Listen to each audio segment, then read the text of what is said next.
It's Dr. Cherie Labat, and I will be your host this evening. The purpose of this meeting is to provide information to assist the City of Columbus in becoming a community that knows where it is going, and empowers its citizens to act. We are focused on providing information and resources to parents in the community to provide them with the tools needed to advocate for academic achievement and success of students. Informed parents will assist us in being accountable and providing high-quality instruction and programs to improve student outcomes. We are focused on assisting parents and students achieving their hopes and dreams. This evening, we will discuss how the Columbus Municipal School District will work with the East Mississippi Community College and other partners to create a clear path to a career that is meaningful to a student's life. The Columbus Municipal School District believes in preparing students for advanced coursework or high-skill, high-wage career options before exiting high school.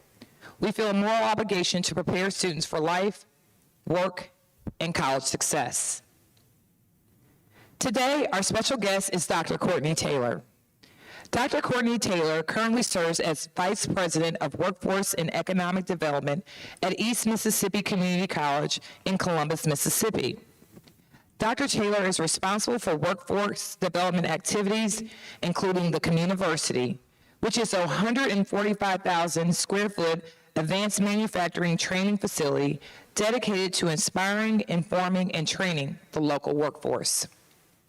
The Communiversity programs are guided by local industry partners and is anchored by community partnerships with secondary education providers, Mississippi State University, and economic development leaders. Taylor previously served as a Regional Director of Workforce and Economic Development for the Alabama Community College System.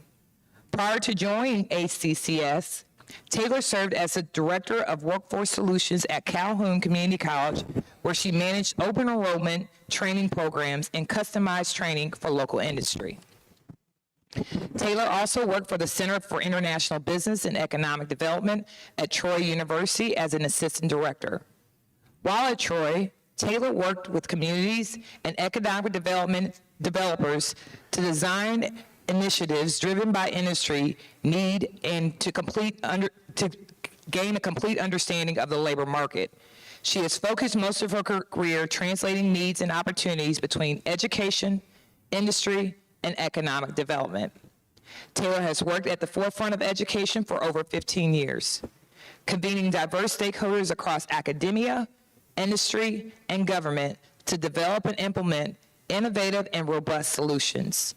Through her collaborative approach to talent creation, Taylor has developed a comprehensive portfolio of training programs aligned with the labor market and industry demand.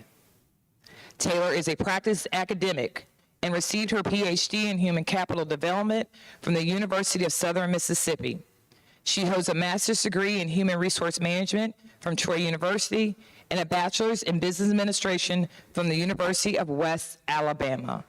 She is also certified as a professional community and economic developer and serves on the Board of Trustees for the Community Development Council.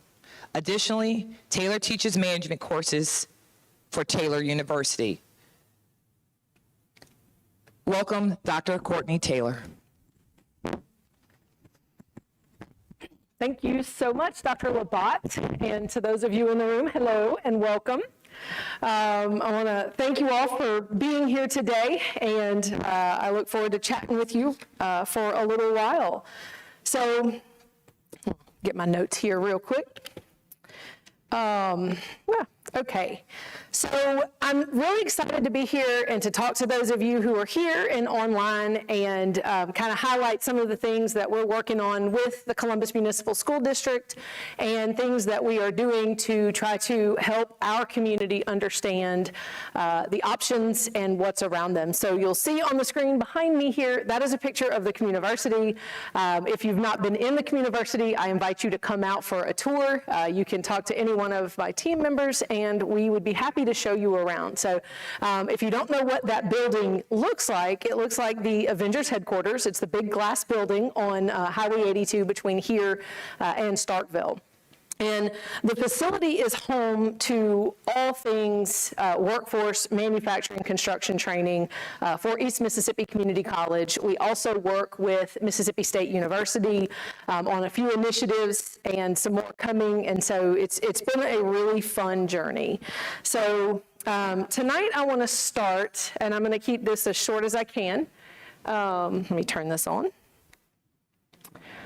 So I want to start with just a couple of overview conversations about STEM. What is STEM? There's a lot of conversations right now in the general public, in the workforce, in education about STEM.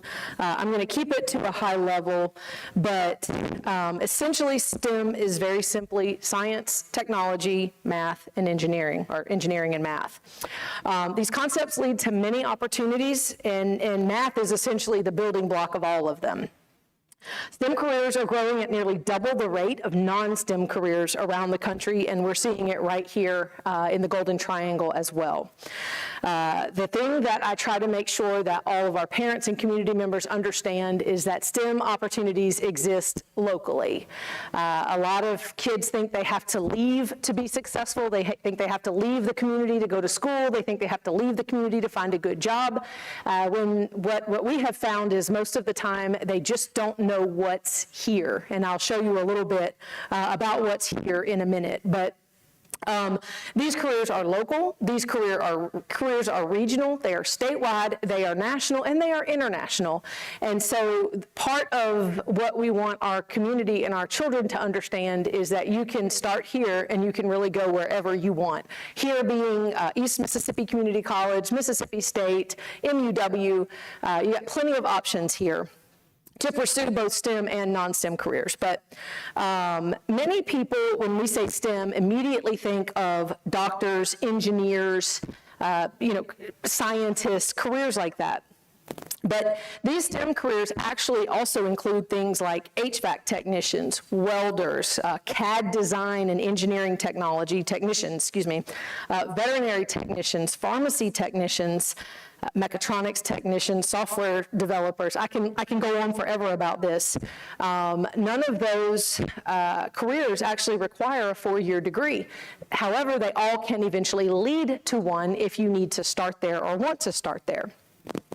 You'll hear things that, oh, you don't need a diploma, or you don't need a degree to be successful, and that may be true, but the world is changing rapidly, and the technology engaged, and you'll see in a minute, the technology that's engaged every day is so impressive that kids need to understand, and adults even, that you're going to have some kind of skill past just a high school diploma. That is the very, very most important starting point.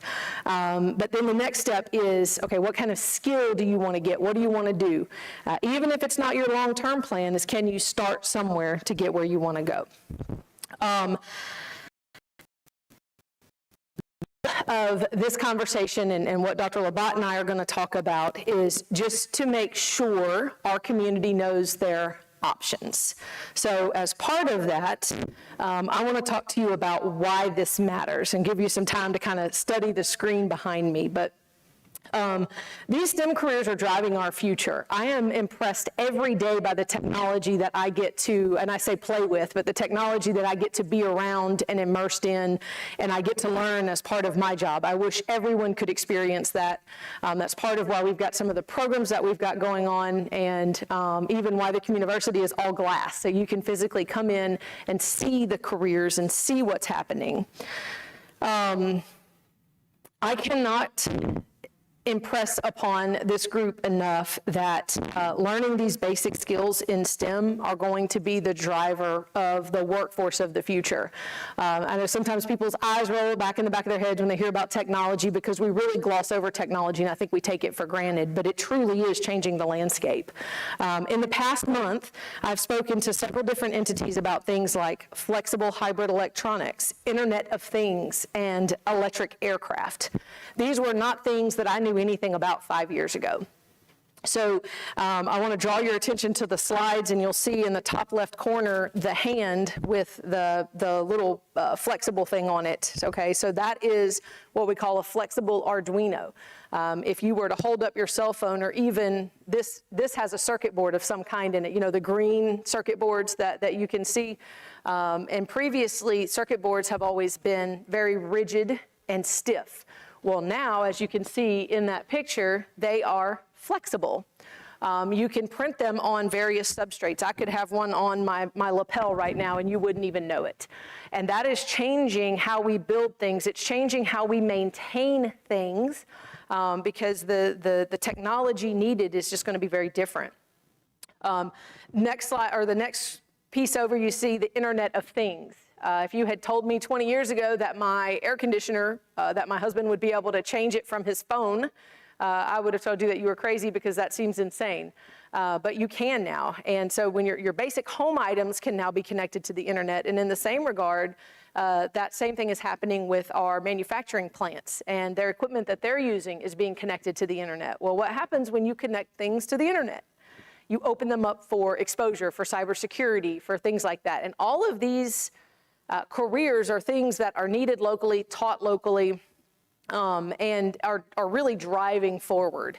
In the bottom right corner, you'll see kind of a helicopter-looking airplane, and that's an electric aircraft run off of batteries. And you know, we're a decade or so maybe away from that being a reality, but we have to start preparing for that now. So we have the current technology and what we live in today, and then we have that kind of technology coming. The last picture on the left there is a couple of students from our summer camp learning how to run a serpentine belt. They had a little competition to see who could do it the fastest. And so all of that together means that you have this new technology coming at us every day, and don't sleep on it. It's coming to Columbus, Mississippi. It's coming to Starkville, Mississippi. It's coming to West Point. It is coming to the Golden Triangle quicker than most of us anticipate. But we also have to stay rooted in our basic STEM education and our basic technician education so that we can support what we have while growing what we want. So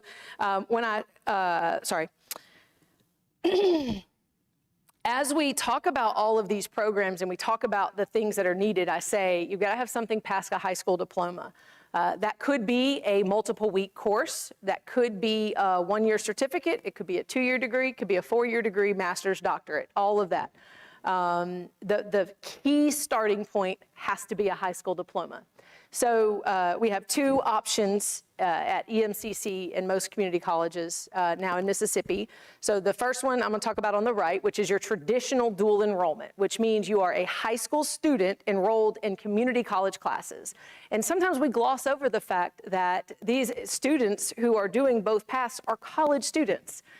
We have to call them college students. We have to let them learn like college students and let them physically interact with college students. One of the main barriers, or one of the big barriers to people going to college, is that they're scared of it. They don't understand it.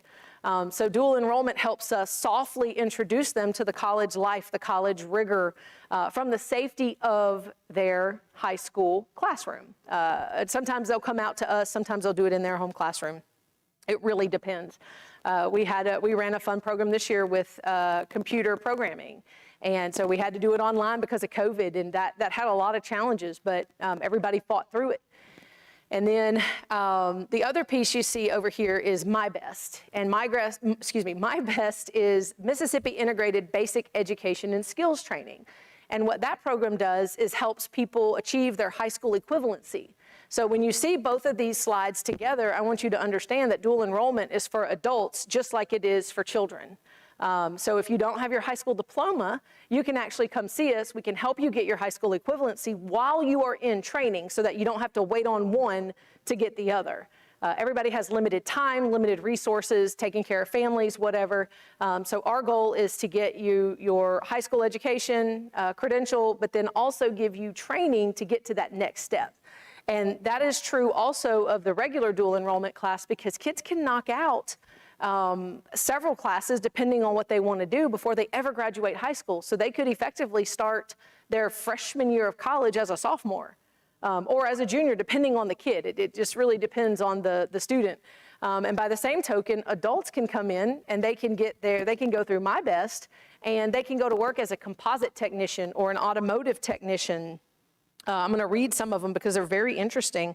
As a line worker, a nurse assistant, as a commercial truck driver, as a computer programmer, industrial maintenance technician, pharmacy technician, surgical technician, welding. It's all of these programs that people may or may not even know that they could go into. So when you hear dual enrollment, don't just think dual enrollment for my child. It can also be dual enrollment for our adult community to help them get rolling and get them upskilled into a different career. Maybe it's a career with a more targeted pathway, whatever it may be. But our team can help you get there regardless of which one it is. So all of these programs, when we talk about the technology and we talk about STEM and dual enrollment, lead into workforce. So workforce is just essentially everybody that's working in a community to build, to serve, to grow, to develop, to teach, to govern, whatever. That makes up all of your workforce.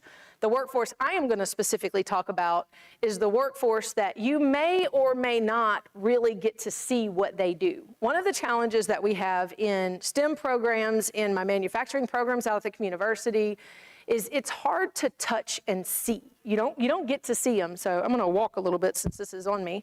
Does this have a? I don't think this has a thing.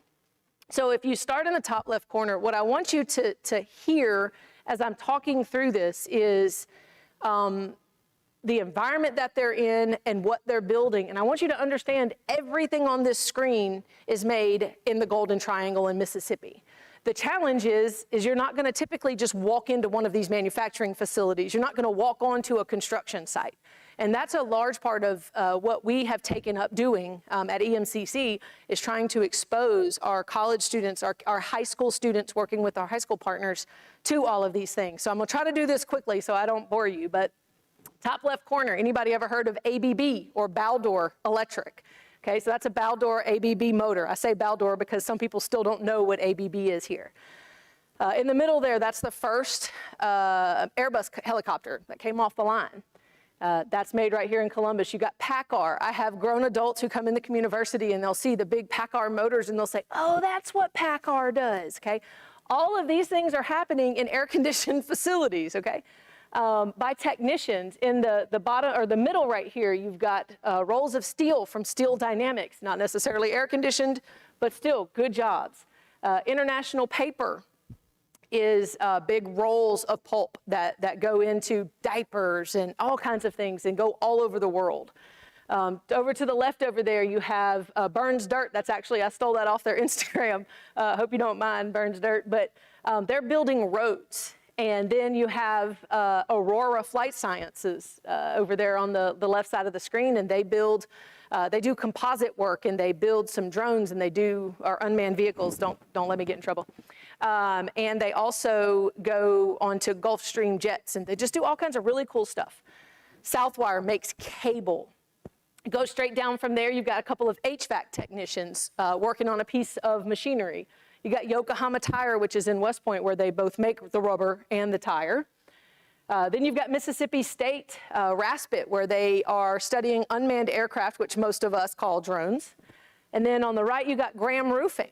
And these are all careers. And what I want you to pay attention to is you get to pick where you want to work.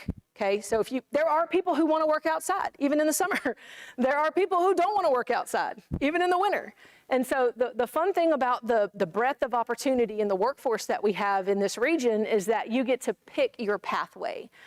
Every one of these companies has engineers. They have purchasing managers. They have business office people. They have trainers and human resources managers and every type of job you can imagine. And so what I don't understand is why communities continue to send their kids somewhere else when their opportunity is here. So this is what we have invested in. This is part of our work with Columbus Municipal School District and other school districts, is just to highlight these opportunities. Because my goal is not that every one of them come to EMCC. Don't get me wrong, I would love to have them all.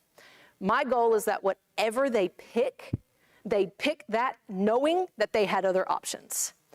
And that nobody chooses to do nothing. I want them all working somewhere and to feel that passion and that pride. And then I wanted to show you some pictures of inside some work environments, because again, when I deal with workforce, it's easy to see a lawyer because you see a courtroom. It's easy to see a doctor because you see a doctor in their physical, what I call their natural habitat, right? Like you go to a doctor, you can see a doctor. You can see a nurse. You can see a lot of careers, but the careers that exist in manufacturing, which we are a heavy manufacturing region, but the careers that exist in manufacturing and construction are a little bit harder to see. If you want to get escorted off of something really quick, just walk into a manufacturing facility uninvited or in a construction site. And that's where the community college sits is to expose people to all of this. So again, here I'm going to start on the top left corner. And that is inside PACCAR, okay? If you've never been to PACCAR, it is air conditioned. It is highly automated, a lot of machinery. Programs like industrial maintenance and mechatronics technician and machining. You would never know that they make those motors with big old huge CNC machines. Then you go over here to Southwire. That's another picture, same picture I showed you a minute ago. But again, it's another indoor facility. To the right there is Yokohama up top.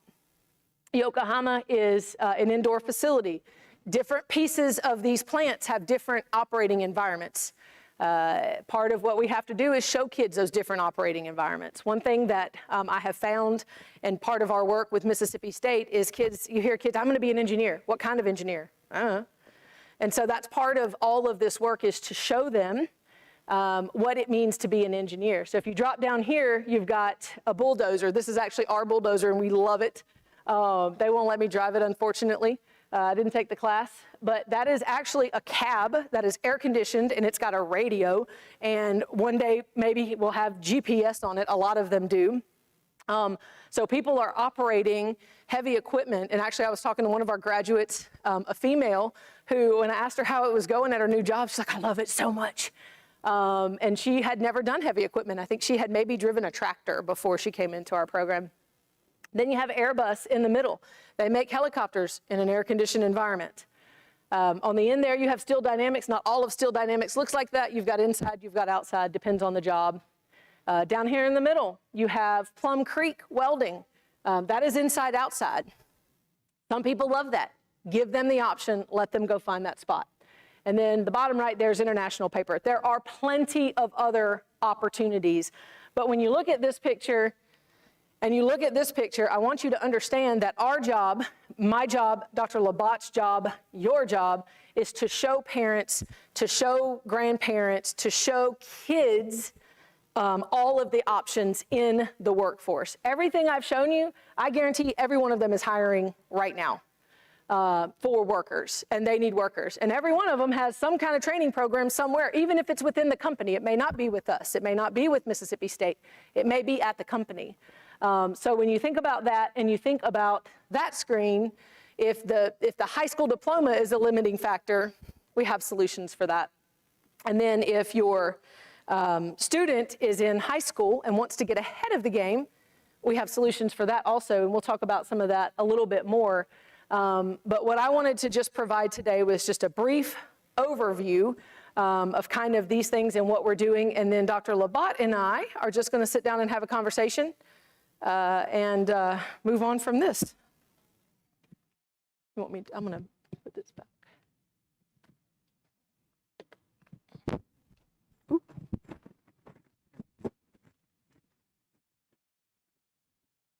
Come on, put you in the hot seat.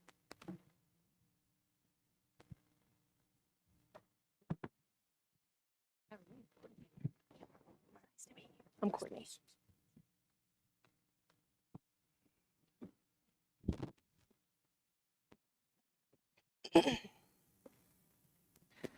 Thank you, Dr. Taylor. Thank you. What a great presentation, and what a great way to show what we have here in the Golden Triangle. I wanted to start off, you mentioned a little bit about STEM careers, and we do have a special guest with us, one of our students who will be in the class of 2022. He is a junior, and just introduce yourself. My name is Tylee Stallings. and I'm a junior in high school, and I graduated in class of 2022.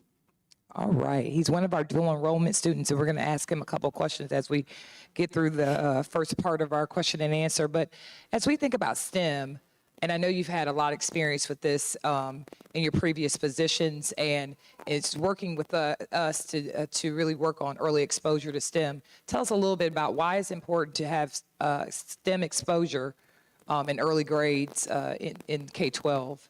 Yeah, so kids decide at an early age whether or not they're going to be successful. As you know, if they think that there's just only one path to success and they don't see themselves in that path, they may choose to do nothing. And STEM, if you get to them early enough, you can really develop those soft skills and that basic understanding of what science means and basic respect for these things. I hear people all the time complaining about math. Well, if you can get to them early enough before they have the prejudged opinions of it, or young ladies that say, oh, I'm not good at math because I'm a girl. That's the most ridiculous thing I've ever heard. But that we allow that to be said over and over and over again. So from what we have found is the earlier you can get them engaged in STEM, the earlier you can get them exploring the world around them, the more likely they're going to be to pursue something. And again, if you're shooting to be a doctor, I was shooting to be a veterinarian, and decided that I can't do blood. And so I settled as a workforce PhD person. And I don't think that's so horrible to settle right there, So I think aiming high and learning all about STEM and then making a decision is really important early on. So tell me about some of the programs, the innovative programs that you feel can expose students early to different careers, especially STEM. This is how I know you love me. So we have several different things that we are working on to try to get kids exposed and engaged and interested. One of them, and Columbus Municipal is actually one of the first schools that signed up with us for this, is called Flex Factor. When I showed you the flexible hybrid electronics earlier, that is part of that program. And that program we can layer onto any existing class. An important point is we often congregate our resources around the top 10%. Top 10% of our high school students, top 10% of our college students. And the thing I love about our Flex Factor program, and I've watched it work because I've run this for several years, is I can layer it on an English class or a math class or any class that's available that wants to learn, that's hungry for it. And so it allows people to get exposed to an industry because we take them on an industry tour.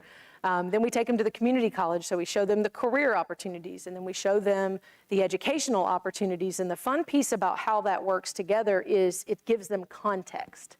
So one of the challenges with touring people through just the community or just an industry is they don't see the relationship there. So if I take them through a PACCAR and show them a motor being machined by a big CNC machine, and then take them to the community where they can physically touch that machine and talk to an instructor, then they start building an understanding. Ironically, I had several kids who've gone through this program who decide they want to do marketing. Right. It's because it's part of the program. But that's okay. It is. It's wonderful. Just make a decision. Just choose something. So that program allows us to dig deep with our high school partners, build real relationships that kind of span time, and work to improve the kids' lives. I think establishing a clear path at an early age is so important. You and I talked earlier this week about catching students early, making sure that we have their interests. We know that high-performing jurisdictions all over the world start very early on with students having a clear path. But I think it's just an important part of their development to make the decision, even if, and you say fall short, I think we were very lucky to have you. I'm glad that you didn't become a vet, but setting those goals and expectations of them and then giving them those skills so that if they make a selection to get to a post-secondary institution, that they leave high school with some type of skill set to get in the workforce or high skill development for college. Let's talk a little bit about dual enrollment. And we're going to start with Mr. Stallings here, who is a junior, will be a senior next year. and was part of our coding program, web design program. I'm gonna let Ms. Taylor talk a little bit about it, and then I want you to talk a little bit about your experience and what you enjoyed about dual enrollment. So Ms. Taylor, you want to talk about our collaboration? Yeah, so COVID obviously brought us a whole lot of challenges, and those shall not be named at this point. We're just going to move past them and, you know, in some ways pretend like it didn't happen, but in other ways I think we're better off for it. So we have really tried to push more towards career technical dual enrollment. Academic dual enrollment's been around for a while in Mississippi, and the more opportunities we can provide like this, it works. And so you guys actually reached out to us and said, hey, you know, we need an opportunity for our kids. You know, what do you have that might be of interest? And so we kind of talked through a couple of things and settled on this computer programming class. And it was an interesting year. It was a hard year. We had several challenges on our side. And the kids are just sponges. They just want to soak it up. And they did a fantastic job, and it's really given us kind of a baseline for some programs that we had never done this with before, to how we can make them more engaging and how we can make sure we have the right support services around high school students. There is a big difference between an 18-year-old and a 16-year-old. And so it kind of helps us build that and build better and build to our future and really support you guys when you're going through it. So I would love to hear what you have to say about it. And we're excited as you extended our pre-K-8 coding program through in dual enrollment. We had the Mississippi Coding Academy, and now we have Tyreek taking dual enrollment course from a professional at the college level, and he is a college student. He is a college student. He is a college student. You are a college student. That's right. And you are a senior and a college student. There you go. So tell us a little bit about your experience. I really enjoyed the class. It was interesting. And it was fun. It was a real fun experience, and it taught me, you know, how to work on my own, and it gave me a glance of how the college life gonna be. Right. So inevitably you did well in the class, correct? Yeah, man. Okay. So you'll be taking dual enrollment again in the fall? Yeah, man. Okay. Tell me a little bit about the relationship online, and if there's anything you would tell Dr. Taylor and I about support. She talked about supporting high school students, and it is a challenge, but as we try to look for more partnerships throughout the Golden Triangle, there's benefits of him having that exposure. I think it is the biggest equity issue as it relates to first-generation college students being able to take classes prior to leaving high school. So tell us a little bit about how you felt, because this is an unprecedented year, but you're online. Did you feel supported? Yeah, man. Awesome, awesome. And did you take a class in the fall and spring? No, man, I just took it in spring. In the spring, okay. And so I don't want to ask you a grade, but I know you have a C or better, right? Because you're coming back, and that's an important part of it. But as you look at our high school students and you think about support, what do you think that we can do as a K-12 institution and in our collective and collaborative efforts to make sure that our dual enrollment programs continue to be strong with EMCC and other four-year institutions like Mississippi State and MUW? He actually touched on it when you said to work alone. I think, and I've experienced this with Flex Factor, is when you give them a problem, the first thing, high school and probably the same in college, but they just look at the teacher and they say, what do I do? And so I think anything that the high school can do to not only encourage, but frankly force, because you guys were forced, right? Like you didn't have a choice. So it wasn't a sink or swim, but it was very much this is how it's going to be. And so I think sometimes you have to push them out of the nest a little bit before they're ready. Mm-hmm. And I think that is part of the college experience. I think we have a difficult job to do at both the community college level and the high school level, because you have to find that balance between, you know, wrapping your arms around them and kicking them in the rump. Right. And so I'm going to guess that at certain times you felt kicked in the rump, and maybe at other times you felt that you had an arm around you, right? And so I think that's important. I think setting a standard and making them meet it is really important. I can't imagine what it's like to be a high school teacher. I have no interest in that. I have a lot of respect for high school teachers. I love it. But y'all can be really bad. Right. I mean, you were great, obviously. You were perfect. But so I don't pretend to know what that's like, but I think anything that teachers can do to remind students that the real world is coming, regardless of what you decide to do, it's coming and it hits hard. And so as they start moving into now your senior year, you know, what can you do now to kind of stand on your own? I think any work experiences that the school can help set up, that they can work with us on. We're obviously still building out what that whole ecosystem looks like, but I give the analogy that, you know, your mom and dad can tell you not to walk behind that horse. I do horses, so they can say, don't walk behind that horse, it's going to kick you, and a kid might say, whatever, what do you know, mom? But then you walk behind the horse and it kicks you and you learn, and sometimes that's the same case for just working. Working in fast food, retail. I mean, my first job was cleaning up duck poo. And I still hate ducks. But I learned a lot. I learned how to show up on time because you get yelled at by grumpy men who are your boss. And so I think anything that we can do to encourage kids to start just exploring, we don't have to, you know, I use the term occupational runway. So you might pick one today after having that experience. Do you know what you want to be? Any idea? That was my next question anyway. This introduction between your K-12 experience, being a junior and taking the web design class, and what Dr. Taylor's talked about, what kind of decisions have you made about your future? I plan on going to college and majoring in engineering. Nice. You know what I mean? And I really want to utilize my talent as a baseball player to get an athletic scholarship to college, and That's awesome. you know, So you feel that web design will help you with that? yeah, man. Great. Almost seems like a core skill these days, right? Right, The world absolutely, is web crazy. design. So if you had to think about something innovative, and I want you to speak up in your mic, I don't know if I turned your mic on, and that's your superintendent's fault. If you had to think about something that you did this semester, and even though you were online, what was the most important skill that you learned this semester? Outside of working on your own, which that is an important skill, independence. I learned a lot of valuable things taking the class. I learned that turning your work in is very important. and just, you know, I don't know. Well, so it's funny that he says that turning your work in. I also teach graduate level classes, and people don't read. They don't read due dates. I'm guessing you had some problems, maybe I won't say problems, but you know, maybe some reminders about due dates and things like that. And so some of the basic skill sets that we hear from companies is just general, everyday, what we call common skills or basic skills. And you hit on one of turning your work in. Were there any others that you kind of felt like you had to get real tight on real quick? You probably have a lot from baseball, because I imagine your coach runs a tight ship, right? Yeah, man. Keeping my GPA up.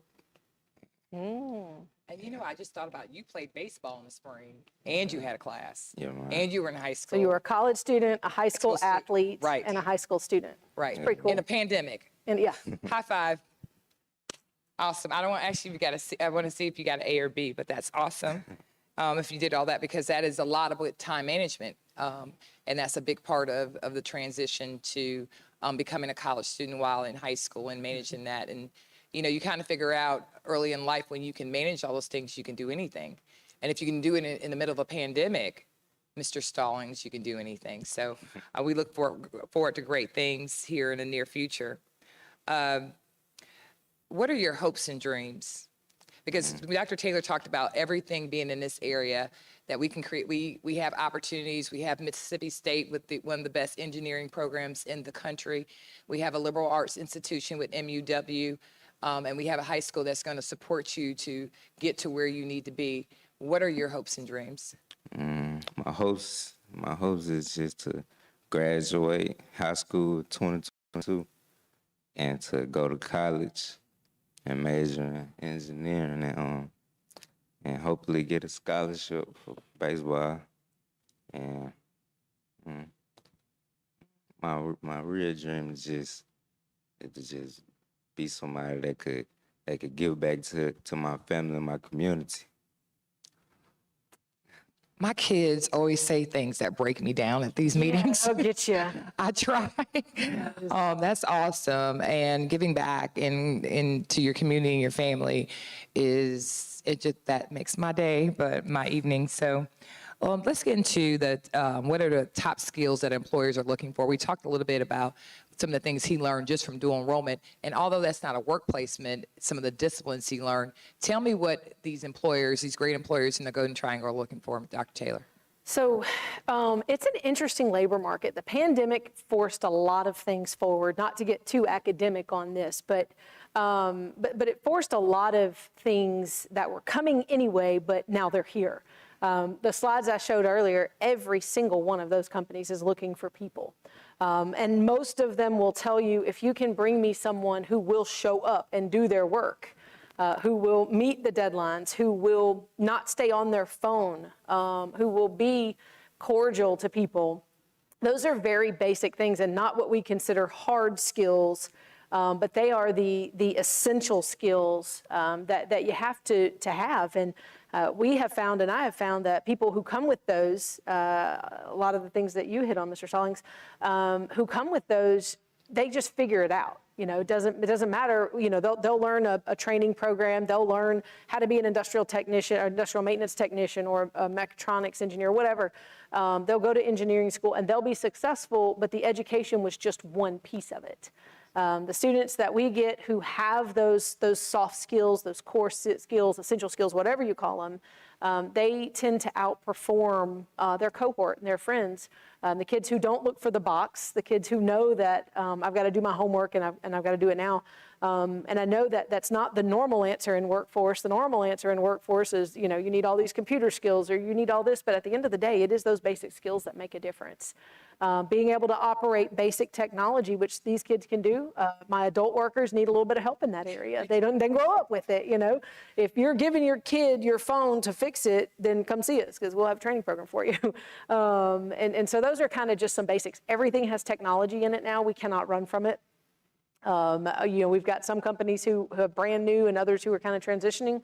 But just those basic skills, basic problem-solving skills, which you talked a little bit about some of those, so I think you kind of had to work through some things, but those are very important. Let's talk a little bit about high skill development. You talked about adult education. You talked about developing skills for parents who are in the labor market who want to return for a higher wage job and need to upskill. You know, as a district that has worked really hard to improve student outcomes, we are working on some relationship and partnerships that we can reach back into our community and build the capacity of the workforce in the city of Columbus by providing these upskill opportunities. But why is it important? And really detail what are some of the key steps that a parent would be able to do. Let's say if they're working at a minimum wage job or 2 minimum wage jobs, to be able to get that skill assessment, those skill set, and be able to get back into the workforce, because it's scary. Mm-hmm. When you have kids and you have children and you have bills, it's a big step. So, you know, you don't have to give us all the detail because I know you have your great partners in the back here, but tell us what would be the first step in even thinking about what they would want to do in the future? So I think the first step is thinking about it. And I know that sounds crazy, but most people, and all the research will tell you, they wait until they're dislocated, laid off, or they just get tired of their job to decide to make another choice or do something different. So I think thinking about it is step one. Step two is just picking up the phone or dropping by, depending on what your comfort level is. We have several barriers for people. Sometimes people, you know, don't see themselves as college students, so they don't want to walk on a college campus. That's crazy because we're all just there. My team of people is truly amazing. They will sit with you and just kind of talk to you and figure it out. I think career exploration for adults is as important as career exploration for kids. We get people all the time, you know, there's this concept in academia that if you know what you're going to do in life, if you know what you want to major in, by the time you get to college, you'll be successful. And that's actually not 100% true because sometimes those kids never did any career exploration. So, you know, we have people who come in and they're going to be an accountant and they go straight through and then they get to the job and they're like, oh, this isn't what I wanted to do. And the same can be said for adults. And I think adults get even more lost because they know there's a ton of opportunities, but also somewhere along the way think that they are supposed to just know miraculously. Like the internet's out there, so I should just know all of these opportunities in my region. and you just can't. It's information paralysis. So, we are working with you all to put a center at the Hunt facility, and we're excited about that because people will be able to come see us physically. We're at the Greater Columbus Learning Center now. They can come see us there with our adult ed team and start looking at those integrated pathways. I think from our perspective, we've pigeonholed ourselves in certain ways that, okay, you go to this department for this and this department for this. And what we're trying to do is kind of change that where everybody knows kind of a little bit about enough to get you into the right place. The next thing that stops people is funding. They say, I can't afford that. The one thing I can't fix is your time. If you're raising a family and you're working full time, I can't help some ways, but I can produce classes that are flexible in nature and allow you some flexibility as an adult. And then the funding piece is we have a program called WIOA, which is Workforce Innovation Opportunity Act, and that comes from the federal government, comes down through an organization that we call Three Rivers. The people using the money don't necessarily care about that, but we love it. It's a great partnership, and it allows us to serve our community. So we're able to provide what we call individual training accounts for people who qualify so that they can get a short-term training program or even a 2-year degree if that's what they want to do. We're working to create some flexibility in our schedules to have some more night offerings for people if they're working during the day to come at night. And then the funding will help take care of the tuition and the fees, even for our short-term workforce classes. I think Equipment too. Equipment, yep. So we have supportive services in there, and that will help people pay for the basics, the tools that they may need, whatever. And my team can tell you all the details. You don't want me telling you those. I'll mess it up. But it just kind of helps walk you through those barriers.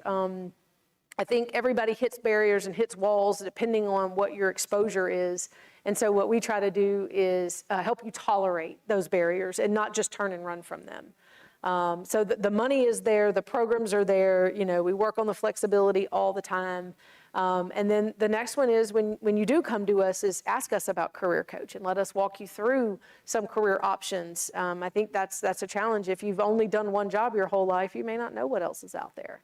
I have fun when I do the Flex Factor program because we do the career exploration piece, and teachers will do it too, and they'll say, ooh, that was interesting. I never even knew that, So I think the biggest thing I could tell adults is step one is either pick up the phone or come see us. Or if you have a group of adults, we'll come see you. Ms. Miller, our WIOA Career Services Director, was actually out at Sonic in Starkville this week talking to them about these opportunities, and she talked to 7 or 8 people who are interested in coming back to school. The other thing to know is, I mentioned earlier, all of our programs are not 2 years long. They're not all 1 year long. We have week long. The construction program I had up there earlier is 8 weeks long now. And so we have a composites program that you're guaranteed an interview with Aurora. There's lots of great options. And then we also have work experience programs where you can go right to work in OJT, which is on the job training, or work experience, depending on your age and your experience level. So it can allow you to either explore careers as a younger person, or if you're an adult that's been dislocated and you just need to get to work, we provide and we work with our local companies to get you back to work. And those are federally funded programs, and Ms. Greta's working to spend that money as fast as she can. And so that's what we want to do is help them, just need everybody to understand that. And then it can be a trifecta. If you get a better job and then you're working at the same time, or going to school at the same time, then you're kind of going on that career ladder, and that's really what we want. And the important part of that is that when our parents have living wages and a higher median income and one job as opposed to 2 jobs, they're at home with their children more. They're able to get the 30 million words before they come to kindergarten, and they're more prepared. There's a direct correlation between economic development and workforce and high skill development in communities and home ownership to academic achievement. And so as we continue to collaborate together and build this community, we appreciate the partnership so much. Is there anything else you would tell our community about the community? I know you mentioned before, why go anywhere else? Why would, and we talked about this earlier, we talk all the time about how the plethora of opportunity, the lion's share of the things that we can do in the Golden Triangle, from getting our students in world-class coding and web design to the Mississippi State University and its world-class institution in the Mississippi University for Women, who is a dynamic liberal arts institution. We have so much here. And then we're not even talking about the companies and manufacturing and the things that are coming and the technology. And so if you had to give a pitch, and Mr. Stalling, you think about church, you're kind of shy. I'm going to let you have the last word. What would you say to a parent that's looking to upskill or think about giving their child an opportunity, especially for either a CTE degree, a 4-year university degree, or to go to community university to obtain a job and a living wage, and beyond a living wage, a career? What would you tell them on why they should stay in the Golden Triangle? Courtney's version? Oh, Well, I've got two things. okay. This is Courtney's version. So the first one is I need my parents and my grandparents and even my teachers to understand that the world is very different today. These opportunities aren't the same. They don't look the same. They don't feel the same. The environments are different today. Yes, we still have damp, dark, dirty places that we can all work. That's personal preference. So my first caution is don't make choices for children. Let them make the choice. I'm sure it's painful, but you got to, you've got to let them make those choices and encourage them to look around and find that stuff, find those opportunities. But the thing that I think people are sleeping on in the Golden Triangle is the true breadth of opportunity we have here. So I moved here from Huntsville, Alabama, and I did workforce up there, and I still have the same breadth of companies here that I had up there. I have fewer of them. It's a smaller region, less population. And so I urge my community members to analyze what they have around them before they just assume. And I've lived all over the country, and everywhere I've lived, there's nothing to do here. There's a lot to do here. You just have to go find it. So I think that's twofold. Don't make decisions for kids, and make sure we are all exploring those opportunities and forcing the next generation out of the nest when appropriate to explore those options and to make those decisions so that they can learn to turn their homework in and make sure that they're not living within the confines of the world that they grew up in, because it's going to come sooner than later, hopefully. Absolutely. And I just also feel that we're always going to emerge. There's always new things coming. I know we're working with the Link and other partners to bring businesses that are going to be transformative in this community, and we have to be prepared. And the economy, the Golden Triangle economy has to be prepared. K-12 has to be prepared.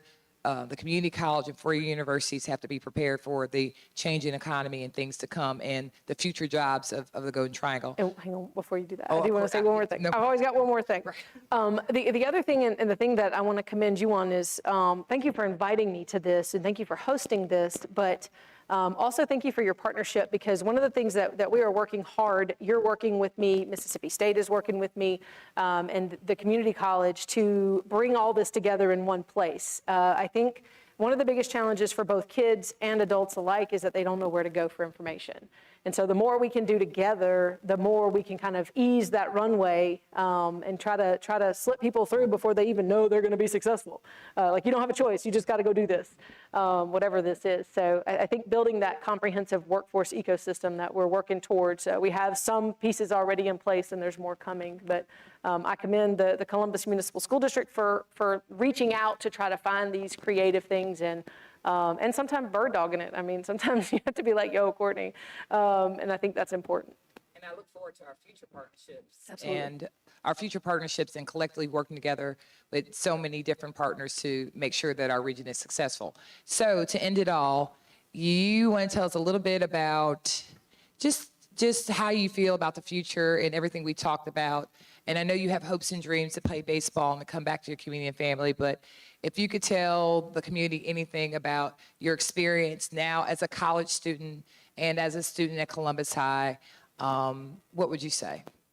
And I'm sorry, I know that wasn't one of the questions I sent you or Mr. Chapman, but I'm sorry. It's okay, but it was just a good experience, Taught me how to take on more responsibilities and just. How do you feel about being a college student? It feel good. At first, it was kind of hard, but I got it along the way. Are you looking forward to taking through enrollment in the fall? Yeah, man. Do you feel more confident about being a college student? Yeah, man. And that's what it's all about, college and career options. Thank you for coming tonight. Dr. Taylor, do you have anything? I don't, I'm good. Thank you for coming tonight. We appreciate you. Thank you, Mr. Stallings, for being a part of this celebration of what we do in the Golden Triangle, and we appreciate you. Appreciate you.